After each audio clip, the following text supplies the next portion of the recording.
Hello, everybody. Zon gets 134 here. And as always, I'm Average Joe Squad, the host with the most. And as always, welcome to another episode of Remember the Hyphen. Sure, look at comic books, movies, and everything in between. And if you ever fucking cut into my lines again like that, I will beat your fucking ass. God damn. This fucking pony show. But Adam, I have great power, and with great power, there must also come. The only thing you have great is how much of a pain in my ass you are. But anyway, we got a special one today for you, because today is National Spider-Man Day, when we're filming this. Yeah, as of this recording. So we had the idea to talk about this book that me and Adam both used over the years, both have really good memories of it from when we were kids. And it just kind of worked out that, like, the day we pushed this back to filming happened to be National Spider-Man Day. So, you know, it's just meant to be. But no, exactly. The book we're going to be talking about today is the Spider-Man Ultimate Guide by Tom DeFalco. And, yeah, we have the same exact edition. There is an updated version of this I do have. I didn't bring it mainly because it's almost the same exact book. It's just updated all the way up to, I think, 2014. Yeah, and as you can tell... And to be fair, this one's better, in my opinion. Well, as you can tell, mine is very old and very well loved. Like, the slipcover has seen better days. But, yeah. But, yeah, so... And, of course, it's written by Tom DeFalco. Because he was the man that more or less... Knew the lore the most, other than Stan. Yeah, but this was part of the DK Ultimate Guide series. They still do these. They actually update them, mainly for the DC ones. I've seen updated ones for Superman, Batman, Wonder Woman. There's a Captain America one now that was updated. The Spider-Man one got updated a few years ago. There's an Iron Man. There's an Iron Man, but there's a Black Widow one. Yeah. I mean, they have all kinds of these, but. Actually, there's a Batman one that I have. Yeah, so do I. I have a couple of these. But like back in the day, these were like Bibles. Honestly, yeah, like, they really were. There really was no other book out there that you could get all this info in. Yeah. And if you were like someone like my age, like when I first really got into comic books around like 2001, 2002, these books were like fucking amazing. Like I used to get this one especially, and the Batman one. I have both of those. The ones I have at the house, I have this one, the Batman one, Fantastic Four, X-Men, 2nd edition. I know it's 2nd edition because it has all the first movie stuff in it, so you know that's old. Wonder Woman, Superman, Justice League / Justice Society, and... Did I say Fantastic Four? You said Fantastic Four. Okay, so yeah. I have quite a bit of these because even as outdated as they are, there's still a lot of good info in these, and honestly, like... When somebody like me who writes fanfic, if I'm ever like looking for like, okay, I need a villain for this one part of the chapter, you know, I'm like, let me palm open the guide and let me throw in Cardiac into the like you know, just find somebody, you know, that you can put into this. Yeah, and to be fair, this, in my opinion, goes up to like it goes up to 2000, like goes all the way up to the end of Mackie. Yeah, but yeah. So this would have been right before JMS took over. And so me and Adam had done some theorizing for it. We're pretty sure they compiled this in like 2000. Yeah. And it got printed in 2001. We already checked the copyright on it. It's 2001. Yeah, because full story, I actually remember I was in 6th grade and I got this from a Scholastic book order. And I remember I got it then because I was fairly old. I was old enough to appreciate one of these. And I read it a lot, which was kind of hilarious. This came out like a year before they finally announced the Raimi film. Yeah, whereas like I never got a copy of this until 2019. Yeah. I always used to get a copy of this from my local library. And my local library went to 2 copies of this thing. Yeah. Because like people like me, like it was in heavy rotation being checked out all the time. Yeah. Like if it wasn't me, I had the Batman one out. Or if the Batman one was in, I had this one out. Like, I used to check this out all the fucking time. Yeah. And my grandma had a scanner, and I had shit from this scanned. Like, so I had copies of stuff in this. And like I was telling him before we started filming, I used to draw so much stuff out of this. Yeah. Because, like, just going through it, like, if you're a kid and you love to draw Spider-Man, like... Yeah, it's a really good... This has so many references in it. Like... And a lot of this, you know, like this was like really in the internet's infancy. Like you couldn't really get a lot of this stuff or this info. So like having a book like this was like so invaluable. And honestly, a lot of my knowledge of Spider-Man was really I got a lot out of this book when I was young. Like this is actually one of the few things that really it makes it easy for you to figure out how Peter's powers work, particularly his ability to stick to walls and his spider sense, like mostly because like a lot of TV shows and stuff do not give a very accurate portrayal of how his spider sense works. And I think this here actually this is also where you learn the most about the Hobgoblin, because for those of you who don't know or haven't seen the episode where I talk about the Hobgoblin, DeFalco was actually very what's the word? Very crucial in the history of the Hobgoblin. So he knew what he was talking about. Yeah. That's what helps this book a lot, in my opinion, is that the guy who wrote it knew what the hell he was talking about. Yeah.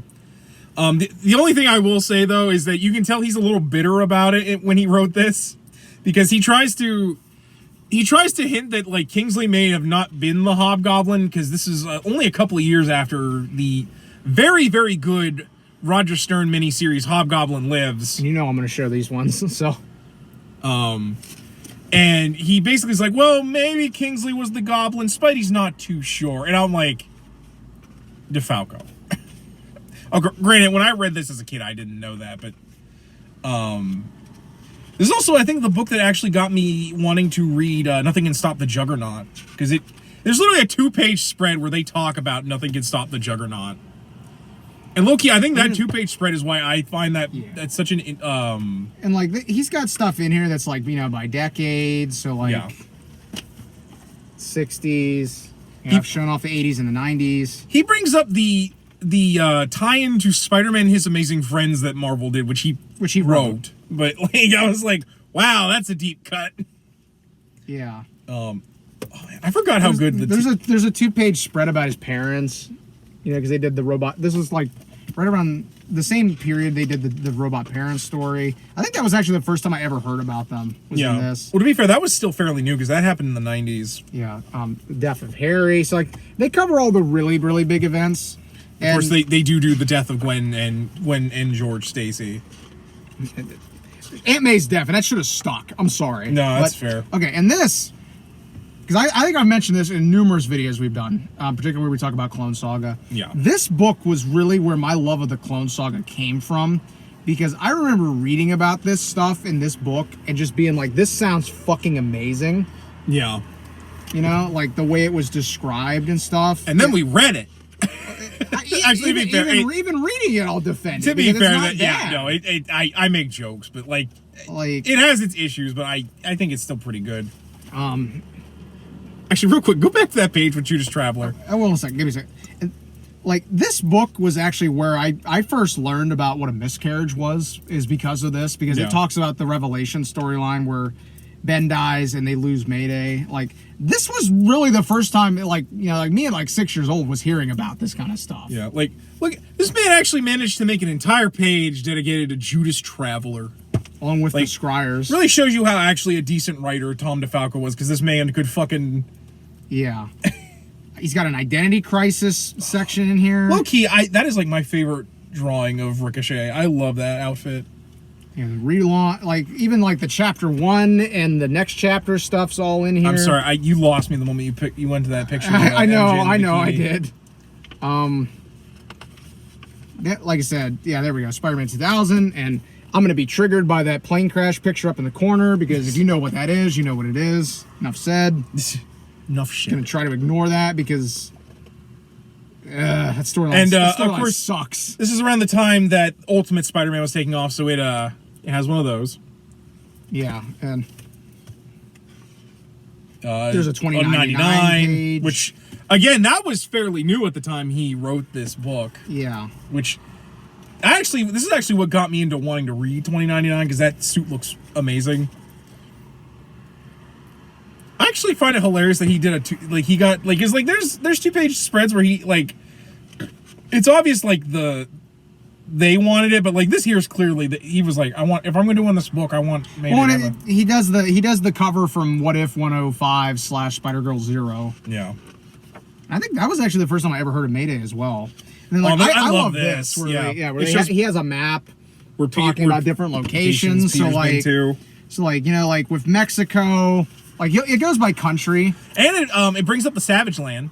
Yeah. So, like, you'll get instances, like, he's got a spread of Europe, like Western Europe. Yeah. And like it mentions like Scottish Highlands. Mary Jane inherited a small cottage in the Scottish Highlands from a distant relative, which is Spirits of the Earth, which is a graphic novel from the 90s that is not in print anymore. Yeah. After the death of her father, Gwen went to visit her uncle in London. Peter made his first trip to England to find Gwen, but ended up in a fight with the Incredible Hulk. Well, and then another one. While he and Mary Jane were spending their honeymoon in a private villa in the south of France, the Puma invited Peter to Marsville and offered him a full-time role at Fireheart Industries. So he's literally giving you a map of where all this important shit happens, and it's just really cool to like kind of visualize like like throughout the course of this series history. Yeah, he's been a lot of fucking places. Honestly. No, because like a lot of people think that like Peter only is ever in New York, but he's gone places. You'd be surprised. I mean, even out of this world. Spider-Man has even left the planet on rare occasions. He once aided the Avengers and the Fantastic Four, who had teamed up to prevent Thanos, a godlike being with incredible power, from destroying all life in the universe. The Wall Crawler has also journeyed to the moon. Oh, they left out him going to Secret Wars. Well, there's a whole Secret Wars. Actually, yeah, because for those of you who don't know, Secret Wars is where he got the black costume. It even shows you where the Savage Land is, and it's down by Antarctica. Ethiopia. Learning that a band of mercenaries was running a kidnapping ring, Spider-Man joined with the Punisher to investigate their leader. The web-swinger was eventually captured and imprisoned in a detention camp located in Ethiopia.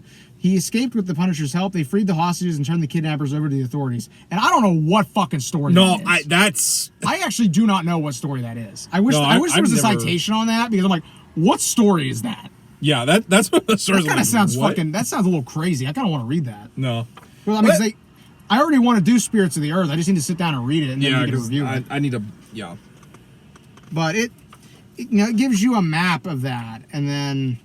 Of course, it has like an index or a gazetteer. Yeah, and it'll even tell you like what issue series it was. So like you got like What If, Web of Spider-Man, Spider-Man Unlimited, Slingers, Spectacular, Sensational, Peter Parker Spider-Man, Peter Parker the Spectacular Spider-Man, Marvel Superheroes Secret Wars, Marvel Spotlight, Machine Man, Hobgoblin Lives, Captain America, Black Cat, Amazing Spider-Man Annual, Amazing Spider-Man, Amazing Fantasy. And it'll just tell you what issue they first showed up in. There's an afterword here from Tom. And a prelude by Stan the Man Lee. Yeah. I mean, it's just a wonderful book, honestly. Like I said, even if you know a lot of this stuff, like me, there's still times, like, if I'm bored, I'll pull this out and just kind of palm. Yeah. Yeah, because it's like, in addition to just, the nostalgia factor for me with, like, because I used to get this book all the time. I actually have that. That's the Valentine's issue. Although that sweater's not very flattering on MJ. I actually love that look for it. I don't even think she wears that in it. Yeah. I think it's actually recolored, I'm pretty sure. In the actual book, it's green. No, that's fair. It's just it's green with black hands. Yeah. But like it's just fun to palm through it. And you have such an array of art. So you have like the Romita stuff, the Ditko stuff, like which gets a little everything. Like I here we see like Ditko and Romita, and then at the bottom that's clearly DeFalco or Eric Larson. I can tell by the ginormous eyepieces. Bagley is in here. I mean, there's just so much. This is one of my favorite pages to go through, the Spider-Sense one, because it actually really gives you an idea how that and the wall crawling. Yeah, like this was always my favorite, where they have like the diagram of the web shooters. No, I actually.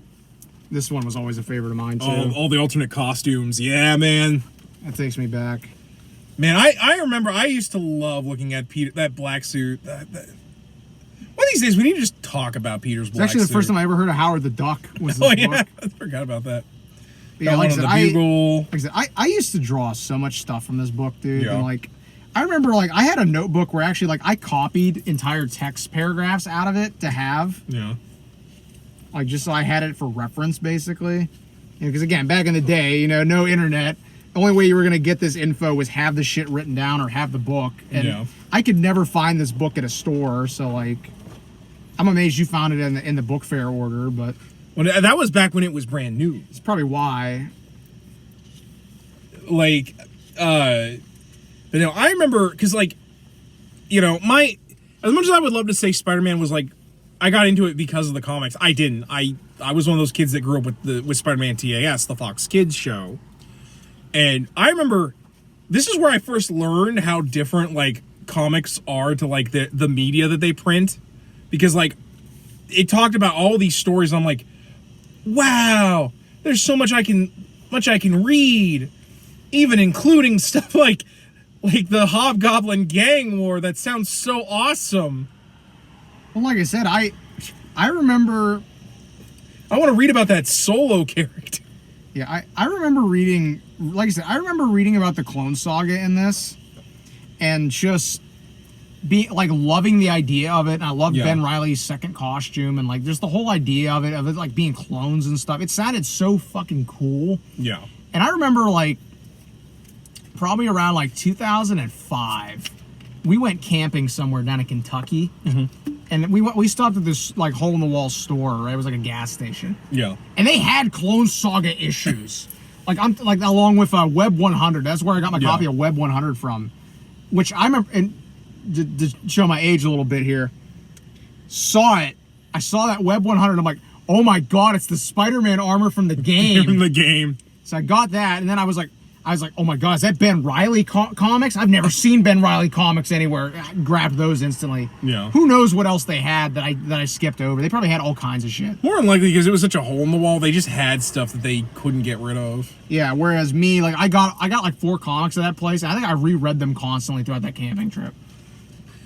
But one thing I like is that there's actually a page dedicated to the Punisher, just because Punisher first showed up in Amazing Spider-Man, particularly. They give a whole page to the Rocket Racer.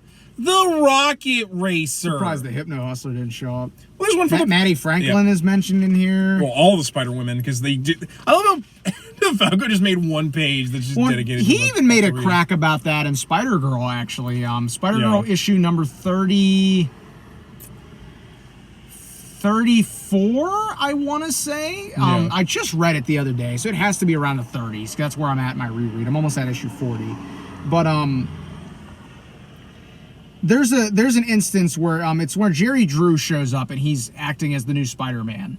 You know, and they don't really know who he is. But then eventually, you know, Julia Carpenter goes to Peter and she's like, well, I know you know how to get in contact with Spider-Man. It's like they don't know that he is, but they're like, oh, you know, we figure you're able to get in contact with his family, you know, because we figure Spider-Girl is his daughter, you know, and then like, so she explained to Peter what was going on with Jerry, and then there's a scene later in the issue, it might even be 35, I think, where she's talking to Phil Urich and Normie Osborn, and she's even like, so he's the son of Spider-Woman, one of them. How many people have used that name? It's like, like there's like a little crack there. And I think it's even funnier because then later on, May went by Spider-Woman for a while. Yeah, but I think that was more because like other writers were like, well, she's obviously out of high school, so she should be calling herself Spider-Woman. Well, even still, it's a funny crack seeing that, you know, like because obviously DeFalco was kind of like doing some color commentary on shit. Probably one of my favorite pages because it actually is what got me, and why I love telling people that like why the X-Men are kind of a joke when Spider-Man was able to beat the Juggernaut, albeit not like permanently. Also, it gives you a page like a little dot like about Madam Web. Oh, it has Cloak and Dagger because Cloak and Dagger first premiered in the Spider-Man book. Yeah, and the character Chance. Oh, there's a classic. Oh yeah. Used to pour over that page. What's kind of funny to me is I think this is where I realized just how much Peter actually used that black suit, just because like so many like movies and TV shows only have him in it for like what, like a storyline at best, or like an episode or two. Yeah. But like he wore the cloth version of the black suit for like, that is some wild art on Sable. I don't know what that's from. I don't know what that's from either. I don't know what run that's from. Like no, it almost looks like Ultimate. Yeah. I think that is Ultimate, actually. I think that's Bagley. Yeah, because like normally she doesn't look that that slim. Yeah. She's a little more muscular and stuff. Look at they clearly misdrew Tombstone. Yeah. Because he's supposed to be a... Look, some of these comic scans, you can tell they just scanned an issue from a back like archive they had. Because like they give Tombstone like flesh colored skin. And I'm like, he's I also didn't notice. Look at the miscolor on MJ's hair in this. Oh good lord, yeah, I forgot about that. Oh my god, like they give her brown hair. She looks weird with brown hair. I don't like that. And of course, Craven's Last Hunt. It was actually the first time I remember hearing about that story. They said my mother... Like, they actually show him putting the gun in his mouth. I'm like, 6-year-old me be like, damn, this is heavy. 12-year-old me was like... Or 11-year-old me was like, whoa. Heavy shit. And, of course, probably one of the... Which, low-key, I don't think they've ever retraded the Cosmic Spider-Man stuff, which is a shame. It was the first Marvel Epic Spider-Man volume ever printed, and it's been out of print ever since. Yeah. You can get the trade called Spider-Man Cosmic Adventures fairly cheap. I got it for like $8 off of eBay, and it's like a 90s trade, but it has everything. That's going to be your best bet to get it, unless you want to look on Marvel Unlimited. Because, like, for real, it's such an interesting storyline where Peter is like... And, of course, I actually like they use the good drawings of Venom, aka not the giant goofy jaw that he would get in a lot of the later storylines. Yeah. Like, I have never read Spider-Man Kingpin to the death. I want to try and find that. So do I, actually. I'm just looking at this. I'm looking at these to know which ones of these I have. It's like, okay, Spider-Man by McFarlane, I have that. Spider-Man 365, have it. Amazing Spider-Man 400, have it. I think I have. Give me a second. Let me consult my list. Yeah, he has to go through the archives. Let me consult my list. Now, what is this issue 365 about again? It's an anniversary issue. Have you ever seen the panel where MJ is like brushing her hair and she's thinking about Gwen? Yeah. That's this issue. That's when it redoes. Yeah, Conway wrote it. Yeah. Yeah, so it's got inside the most shocking event of Spider-Man's life, gatefold poster of Spider-Man, Venom, and Carnage. Stan Lee and John Romita Sr. reunited. The Return of the Lizard, and a 5-page preview of Spider-Man 2099. Oh yeah, that's right. It gives because that's around the time. What is that? 350. Yeah. I don't have that one actually, but I might pick that up Thursday. I know a store that has that fairly cheap. Spectacular 200, have it. Amazing 392, have it. Sensational #1, don't have it. Amazing Spider-Man 441, final chapter, have it. Amazing Spider-Man Volume 2, #1. Sadly, have it.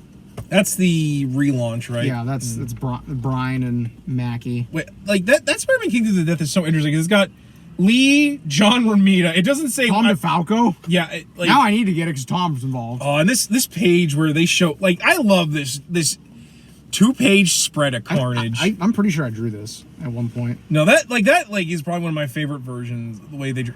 Oh, and here this, for those of you who think Peter doesn't know what his parents look like because of Dan Slott, no, he in fact does. Yeah.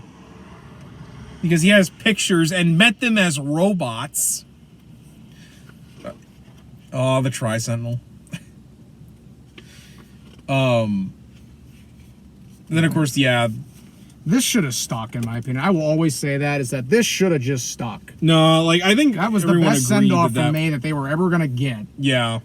In a way that respected all the characters and respected everything, and they just threw it out because fucking Brian wanted to have her there for the reboot, and then did nothing with her. Really, the only thing I complain about with that at the cost of fucking up Tom DeFalco's final chapter story. Like, the only complaint I have with that issue is just the fact that, like, we have to, after she dies, everyone's sad, we have to cut outside to Ben and the Scarlet Spider outfit. Like, I'm here too! And, like, to be fair, it's not that I dislike Ben, and I know he's going through it too, but, like, it really dates that story just because you see the clone. Oh, and it's got a picture of the best character from, well, two of the best characters. Old Scarlet Spidey and Kane. The first time I ever saw Kane, I was like, holy fuck, man, look at that costume. No, like, for how 90s Kane's costume is, that is a stellar costume. Yeah, and it, like I said, it's such a good book, honestly. Yeah. Like, for the record, it really shows how much DeFalco knows of the character. Like, it's not just that he's a really good writer, it's the fact that he just knows, or if he didn't know, he did research. Like, it just shows, because, like, he goes into so much detail with stuff. And I love the, like, here's how he addresses the storyline where the first time they tried to kill off MJ, that was very close to being successful, was her dying in a plane crash during next chapter. Yeah. This is how Dom DeFalco addresses that whole thing. Spider-Man began the new millennium with a bang, a big one. Friction had developed between Peter and Mary Jane when she found out he had secretly returned to web swinging. She also realized that someone was stalking her. To get away, Mary Jane accepted a modeling assignment in the small East European country of Latveria. However, her plane exploded en route, and most people feared the worst. Only Peter refused to believe Mary Jane was dead. The people in his life had a habit of returning from the dead, so he lived in a state of complete denial for many months. He distracted himself by challenging the Hulk to a fight, and then later traveled to Latveria. But as time passed and Mary Jane didn't return, Peter grew to accept the grim reality of his wife's death. Peter eventually lost his job at Tricorp and learned that Mary Jane's savings had been embezzled. Unable to afford their luxury apartment, Aunt May moved back to Forest Hills, and Peter started to share a rundown bachelor apartment with Randy Robertson. His life continued to make some unexpected twists and turns, and he started to explore alternate avenues, trying things that he had never done in time or had the nerve to do before. This included taking the sharp wit on the stage at an open mic night.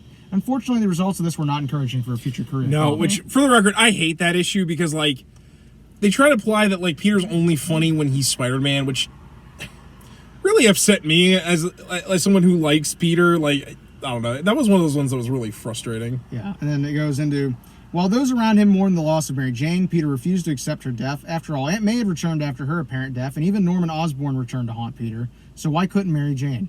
His feelings were confused even more when he received a simple phone call of 2 words, "She's alive."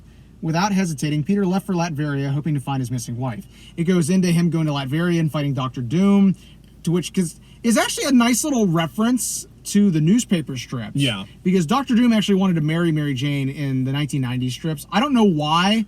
I have them, but I have not read them, so I can't comment on it. But I know that was a plot point. If Doom cannot have a hot blonde, Doom will have a smoking everyone redhead. Everyone tries to do that. Namor tries to take her during the newspaper. It's kind of wild, man. Yeah. But, they bring up, like, Spider-Man's life was growing more complicated this time. The new Spider-Woman wanted to date him. Less said about that, the better. Yeah. And then it goes into, having finally accepted Mary Jane's death, Spider-Man soon learned that he had been right all along. She was still alive. Drugged and then smuggled off the plane before it took off, she had been held prisoner by her stalker. Spider-Man eventually rescued her, but that didn't necessarily mean that Peter and Mary Jane got to live happily ever after. Life has never been easy for everyone's favorite webhead, and it probably won't improve. Yeah. So this was right before JMS got them back together. Yeah, because so it's kind of interesting that Tom was kind of doing a little bit of color commentary on that. Because not to be too, just to give you guys ideas how that ended. Turns out the stalker was actually a mutant that was really attached to Peter because of some psychic thing with the two of them. And he actually thought Mary Jane was Spider-Man. Yeah. And then he blows himself. It happened twice, because remember, Smythe thought that too. Yeah. Well, then he blows himself up in the middle of Central Park, and it just ends.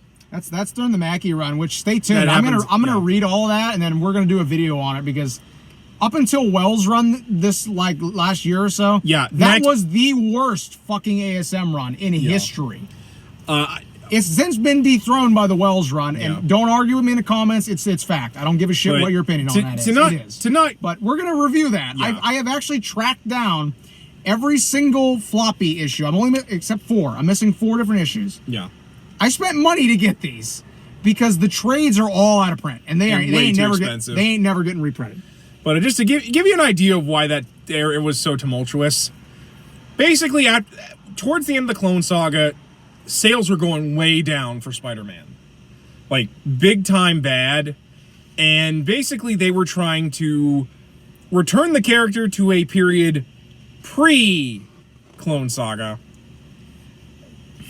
and it did not do very well, to put it lightly. We'll go into it more when we talk about that, but because that's been one of those runs that I've always heard about how bad it is, and like, just to show you, like, I have the Peter Parker Spider-Man stuff that goes on at the same time. I'm gonna read all of it. Yeah, because I think, like, again, given its reputation on how that was the worst ASM run. Yeah. For years, that was the worst one. We never talked about it. Yeah. No, when's the last time anyone brought up that she was thought dead in a plane crash and was held captive for almost a year? When's the last time that was ever mentioned in canon? We all ignore it. It's like it was like Sins Past. We all ignored it. Like up until this year, that was the worst run. Now with Wells, it's not. But so I think it's worth us actually looking into the Mackie run and just being like, what made this so fucking bad? Yeah, because for record, the only thing that I think is ever kept from Mackie's run is Identity Crisis, and that's just because the Peter's that's actually good. Yeah. Well, Mackie's stuff pre-ASM, that reboot, is actually pretty decent. Yeah. The problem with Mackie's run is is twofold. One, he had to try and get the title Fresh Life after the Clone Saga, which ran for like 4 years, and it wasn't that bad, but I get why everybody didn't like it. And they needed to and like kind of pick up the pieces after that event. Two, the man had been writing Spider-Man for a long time and wanted to go. Like, he was tired, and he more or less was not really... He really felt he had run out of things to write for the character. And to be fair, when that period started, they were like, okay, you're only going to write maybe like a year, like 6 months until we get a new writer. And you're only writing ASM. It then devolved into him writing ASM and Peter Parker. And he had to write it for like 3 years until they found someone else to write it. Which, of course, led into J. Michael Straczynski picking up the title and actually finally giving the book some new life. Yeah, but... So again, we will get to that run. But like I said, that run was always something that I remember hearing about from this book. Yeah. Because, again, no one fucking talked about that shit online. And I gotta give DeFalco credit. He at least tried to make that run sound actually kind of good. Well, he does that with everything in here. Yeah. He made the Robot Parent storyline sound fucking interesting. Yeah, which it kind of isn't. Yeah, we'll review that too at some point. I have all that. Yeah. But we honestly should just do another. This is an idea. Been wanting to throw this out. We'll throw it all live on episode. I would actually like to do a podcast that's like audio only. Yeah. Where we just go through every single ASM issue and just talk about it. That wouldn't be bad. I'd have to see them in front of me, but... Yeah, well, like I said, that would be something to do at, like, the house, honestly. Yeah. Like, because I can have the issue open in front of us on, like, my iPad. No, that's fair. And us record the audio. Like, something to throw out. If you guys are interested in that, let us know. No, like, we could set that up. Granted, I've not read every single issue of ASM, but I definitely... There could be definitely issues where, like, I explain it, and we just talk about it. But, no, I'd be down for that, especially because, like, ASM's, like... That would be interesting to do. It helps that ASM, like, and while I know they do go by volumes, like, to be fair, it used to be ASM Volume 1 goes up to, like, 441. Yeah. And then you had Volume 2, where they renumbered everything. And then everything up to 50, and then it went back to the legacy number. Yeah, which as much as I don't like defending Quesada, that was at least a good thing he did, was go back to the legacy numbers. Well, yeah, because like ASM was one of the few titles that was going to get a 500. Yeah. Like, it was dumb for them to renumber in general. But yeah, like, and then you have JMS, which I consider a volume in and of itself. And then you have Brand New Day / Dan Slott. Then you have Spencer, and then this pile of shit we've got. I'm waiting for the day someone asks us, like, when are you guys going to talk about the new run? And I'll be like, give me like 10 years. Yeah. And I can get over the trauma of how fucking bad it is. And you're going to have to send me those. Send me the graphic novels when that Wells eventually gets traded, if Wells gets traded. Motherfucker, I'll give you the singles. I have everything. I'm going to have everything up to 32, and then my sub dropped off, and I'm not fucking renewing that shit until he leaves. Motherfucker, I don't want those to fill in the hole that you have with all my Dan Slott that I gave you. I'll loan them to you. I'm not going to give them to you. I'll loan them to you. Loan them. I ain't getting... You don't mind that they're not bagged and boarded, because I ain't wasting bags and boards on that shit. Why would you? Exactly. It's fucking waste. It's not even good toilet paper. Let's talk about the Ultimate Guide. Now it's descending us. Let's bash Wells. Let's get a bit on track back to the Ultimate Guide. I actually kind of love that it goes in order of like stuff that happened throughout Spider-Man's life. Then it goes into alternate Spideys. Like it goes into 2099 and Spider-Girl, and then eventually the Ultimate Universe. Yeah. Oh yeah, this one here shows like, Peter's so unrelatable because undateable, and then he has like all these smoking hot hotties, which I actually loved how they drew Debbie. I actually really like that design for Debbie. It's like one of my favorite MJ pictures. Yeah, MJ picture is quite good. But I will say one thing that's surreal about this book is just seeing all this different art from like the years. Just well, that's why I loved it so much as a kid. There was so much. Yeah, you truly felt like you were looking at the whole history of the character up to that point because it had everything. and you could tell that like stuff was from different eras. This part's cool. I love that picture where it shows that Colossus was able to rip Peter off a wall, but Peter didn't want to let go of the wall, so the wall came with him. Just showing how powerful his ability to cling to stuff is. Like, that's like one of my favorite. Oh, this page here is so cool too, where it shows off Peter. So I think one thing that like that Marvel needs to remember is just how fucking strong this motherfucker is. This man could like flex his chest and rip out of like chains. Oh, and everybody's favorite bombastic Bagman. I think we've talked pretty much about the whole thing. Like, so here's my question: Do you think there should be more of these, or do you absolutely. think this is like, or do you think this is like a guidebook is like almost like something of like a relic now, because like the internet, you can get everything. Yeah. At like the palm of your fingertip. You don't really need to go out and get a guidebook to understand or like know stuff like this. Whereas like when we grew up, it was like this was like I mentioned, this was like a Bible. Yeah. Basically, if you had this, you had like the sacred text. Yeah. Basically.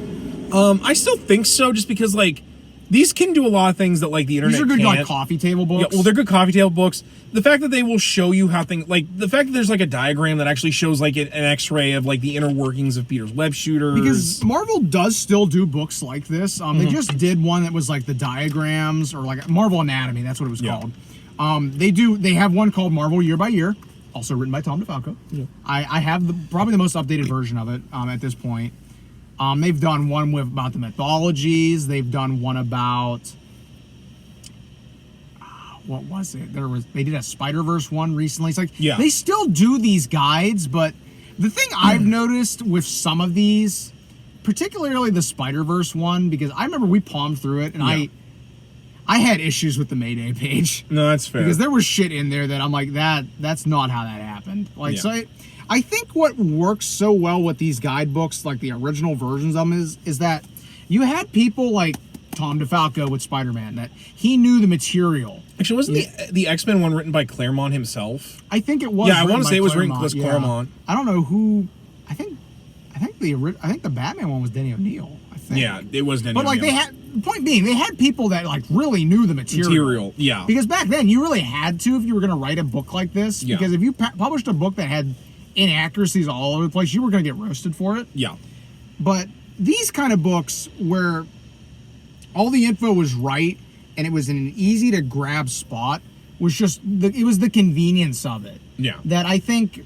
Well, I do like that they still do these guidebooks. I kind of wish they put a little more effort into it. Especially because, like, if I buy a guidebook, like that Spider-Verse one, I buy a book like that expecting the information in it to be accurate and be, like, correct. Because if it's not, why would I waste the money when I can get all this info for free on the internet? No, I do agree. I mean, like, it's really just the convenience of having it all in one spot. Well, and to be fair, the other thing for me is it has to provide something that the internet can't. Like again, like diagrams of stuff. Talking about things that like you're not going to be able to see very easily online. Well, and what I like too is that this book, like Tom never talks like it's a different series. He acts like he talks like this happened to the character, and it doesn't matter what series it was in. Well, not only that, he really tries to go with that. And I hate saying it like this because it makes me sound like a jaded asshole, but like the mythical idea that like these stories have always been written by one person. And that like they were always ongoing, and like they didn't have like it was the vision was always there. Instead of just a bunch of assholes getting at a writing table. It's called being professional about it. That he doesn't really slam anybody, even with Revelations and Final Chapter. He doesn't slam anybody in those. And if anything, he had full right to do it. Yeah, because keep in mind, some of this was raw stuff, like the Plane Crash stuff, or Clone Saga, or the Revelations. Like, this was all stuff that was like still kind of fresh. And if you know the behind the scenes stuff that went on with some of these stories, like again, like Final Chapter, about how the original idea was that Peter was going to find out that Baby May had been alive the whole time, and it's revealed in the actual book that it's Aunt May, because John Bryan and Howard Mackey wanted May back for the soft reboot. So like they had editorial forced Tom DeFalco to change it. So it's like, he could have been jaded about that and written like he was jaded about it, but he didn't. He did it in a very professional way. No, which in this era is like a lost art. Which, especially because I know a lot of people who'd be like, man, fuck John Byrne. Yeah. Given, I mean, he's a weirdo. So yeah, hell of an artist, weirdo of a fucking person. Kind of scumbag too. Yeah, which it's kind of heartbreaking because like I've always wanted to go back and actually read his stuff about with Superman when he did. I've heard people praise that, but like I always hear people like it's great in spite of him. Yeah, that basically. That's like how I love the 90s Nightwing run, but like it was written by Chuck Dixon, who is an infamous man in. Or it's like us talking about Mark Millar, like if we ever do Marvel Knights. Oh, yeah. Although to be fair, I know Marvel. I know the Marvel Knights Spider-Man is actually it's good. I have even the stuff you warned me about. It's not that fucking weird. I have issues with like. No, that's fair. I remember being like stealing myself for it. Yeah. And then I read it and I'm like, I don't know what he was talking about. This isn't fucking weird. I've read weirder shit. Yeah, that's fair. I've read Howard the Duck. I've read way weirder shit than this. Well, to be fair, I was trying to say less. It was more weird and more was like, man. You can tell he was like fitting in like his fetishes and shit. Yeah. And even then, like it was like whatever. Yeah, because like for the record, the one infamous thing. I've read Dan Slott, and his entire work is just about what he gets off on. So. The one really infamous scene I have from that book is basically Electro. I forget who the other person is with it. Electro, and it's just Electro and Vulture. Yeah, Vulture.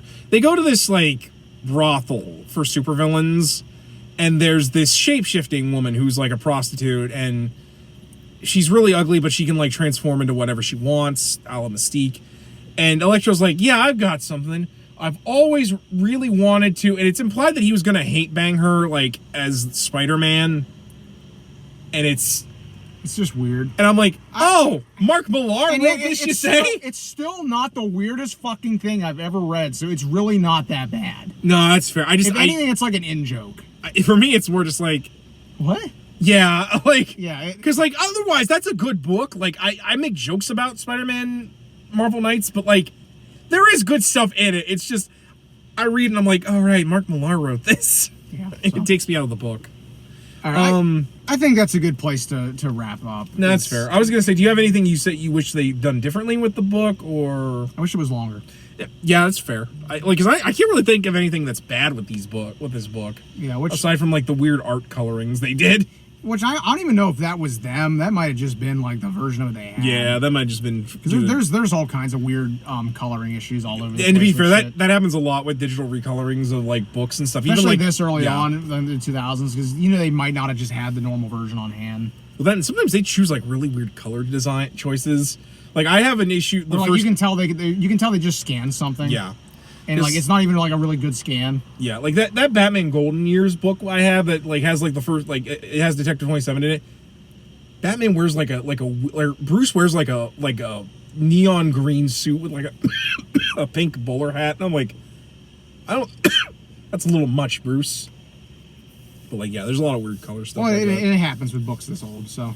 But yeah, like I said, it's a little outdated now because so much has happened since this came out. Oh, to be fair, good and bad. Yeah. But like I said, I still love palming through this, even if only just for the nostalgia factor, because I have a lot of good memories of this book. Of like I said, checking it out from the library and just poring over it and like, taking notes from it and drawing stuff from it. I mean, but even more than just the nostalgia, like I still think it's a valuable tool.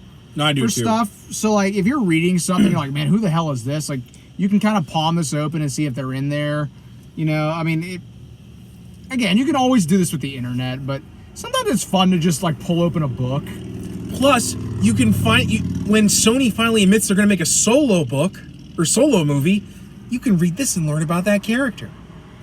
They're going to do that right after the fucking Facade movie. Don't laugh. Don't like them. They might do it.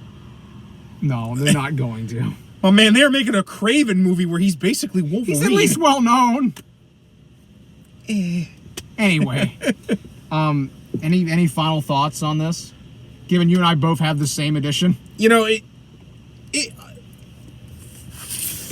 me for a second, because I'm probably going to get a little emotional here. This was really one of the these books that really got me through childhood a lot, just because it was what kind of helped me grow into how I read comic books, and what made me want to scour through stuff so I could learn about these characters. So I remember we were looking for, because he came over to my place because we were looking through books and stuff, because stuff I was gonna sell him. This man sold me Sins Past. Because I didn't want it no more. I think I even talked to you. I'm like, let me buy Sins Past off of you. But basically, because we go through our books a lot just so we can figure out what stuff we want to do. If I got something that he wants, I'll usually be like, okay, throw me a price, or like, what do you want to trade? Like, yeah, and I don't know. I remember pulling this out from the thing, and it brings so many good memories of rainy days, or just days where I was at home, not much else to do, and I pull this bad boy out, just go through the pages, like reading over them, and just kind of losing myself in the pages, and just enjoying the tapestry that is Spider-Man. And it just reminds me a lot of that, and like as I look at my copy with the tattered cover, and I know there's some pages that are a little ripped up from just age. It really reminds me how far I've come in that as a fan, because like I know so much now that like this book doesn't cover, and it just, I wouldn't know all that stuff if I hadn't bought it, if I'm honest. I don't think I would be nearly into comic books if I hadn't started my journey with this bad boy. Yeah, and I mean, to kind of go off of that a little bit, I mean, when I got back into comics and stuff, this was a book I looked for on Amazon, because I was like, I know it's probably a little outdated, but I'm like, I got memories, and I'm sure there's info in there that I've forgotten about, Yeah. So it was like the fact that, again, after all these years, I last probably checked that book out from that library in like 2007. Yeah. The fact that like years in the future that I went and hunted this down, was just shows you that it's like it's that good. Yeah. I wouldn't have gone to the lengths to hunt it down and get it. I think I paid $20 for this, which is more or less the cover price, because it was $20, at least American. Yeah. But it's like just to have it, like, again, it's outdated now, and you can get all this info on the internet at like a moment's notice. But just to be able to sit there and be like, I have this. Yeah. All these years later, I do have it. It's something. It's kind of nice, I guess, is really the best way to put it. Like, for lack of like some better, more purple prose type words, I guess. Yeah. Now, if you do want to get this book, you probably won't be able to get this exact one unless you do some digging. You can get it on Amazon. It's actually listed. The newer edition is called something else. Yeah. And it has a different author. It's the same exact book. Yeah. But updated. It's written by, I don't know, this other guy, I can't remember his name, forgive me, but and DeFalco I think penned some new stuff for it, and it's called The Ultimate Guide to the Friendly Neighborhood Wall Crawler. It's got a blue cover on it. Yeah. Both of them are relatively cheap. I actually was able to find my copy of the newer edition at a thrift store. And I want to say that technically it's the third one, because there was this one, a second one that goes up to One More Day, and I don't remember that one. I don't think I've ever seen that one. It basically looked like this, except I think the cover was green or something like that. I'll have to look for that, because I'm a sucker for different editions. Actually, I know. I want to say it was called The Ultimate Guide 2.0 or something like that. As soon as it's done, we'll look this up. But basically, like I said, it goes up to One More Day, which I almost bought it when I was in college, because I was like, I might as well update. And then I was like, oh, it goes up to One More Day? No, thank you. And I kind of regret it even then, because I was like, that was kind of childish of me, but... here I am calling out editors and writers on Twitter for dumbass decisions in writing. So, but and so now there's like at least a third edition out there, and I believe that's the most current. Yeah. As for me, like I have this one, I have an Iron Man and Batman one. I actually have one that's the Transformers that actually goes into both the comics, the shows, and the toys. Because DK did a lot of these back in the day. Like this was like one of their premier series. Actually, I want to say the first one they ever did was they did a DK Star Wars one that I remember seeing that one at one point. Yeah, which actually goes into like it like does like a diagram of like the lightsabers and stuff. That was a motorcycle that went by. But yeah. Like I said, if you want it, I mean, they're probably pretty cheap on Amazon or eBay.